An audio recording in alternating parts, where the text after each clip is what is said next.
ആരോഗ്യ സംരക്ഷണത്തിന് സഹായിക്കുന്ന ഔഷധ ഗുണങ്ങളേറെയുള്ള ഒന്നാണ് ചങ്ങലം പരണ്ട. ചങ്ങലക്കണ്ണികൾ പോലെ തണ്ടുള്ള മരങ്ങളിൽ പടർന്നു കയറുന്നതിനാലാണ് ഈ സസ്യത്തിന് ചങ്ങലം പരണ്ട എന്ന പേര് വന്നത്. കരിമ്പച്ച നിറത്തിൽ ഹൃദയാകൃതിയിൽ ഇടവിട്ട് ഓരോ ഇലകൾ കാണപ്പെടുന്നു. ഇതിൻ്റെ പൂക്കൾ വളരെ ചെറുതാണ്. കാൽസ്യത്താൽ സമ്പന്നമാണ് തണ്ടുകൾ. ഒടിഞ്ഞ അസ്ഥികളെ യോജിപ്പിക്കാനുള്ള ഔഷധ ശക്തിയുള്ളതിനാൽ ഇതിനെ സംസ്കൃതത്തിൽ അസ്ഥി സംഹാരി എന്ന് പറയുന്നു. കർക്കിടക കഞ്ഞിലെ ഒരു പ്രധാന ചേരുവയാണിത്. കഫവാത സംബന്ധമായ അസുഖങ്ങൾക്ക് ശമനം നൽകാൻ ചങ്ങലം പരണ്ട ഉത്തമമാണ്. ചങ്ങലം പരണ്ടയുടെ വള്ളിയും ഇലയും ഇടിച്ചു പിഴിഞ്ഞ നീര് സമം തേനും ചേർത്ത് സേവിക്കുന്നത് ആർത്തവം ക്രമീകരിക്കാൻ ഉത്തമമാണ്.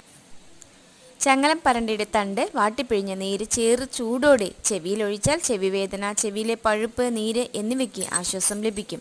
ഒടിവും ചതവും ഉള്ള ഭാഗത്ത് ഇതിൻ്റെ തണ്ട് പതിവായി വെച്ച് കെട്ടുന്നത് നല്ലതാണ്. ഇതിൻ്റെ കുരുന്നു തണ്ടും ഇലയും തണലിൽ ഉണക്കി പൊടിച്ചെടുത്ത് പതിവായി കഴിക്കുന്നത് വിശപ്പില്ലായ്മ, ദഹനക്കുറവ്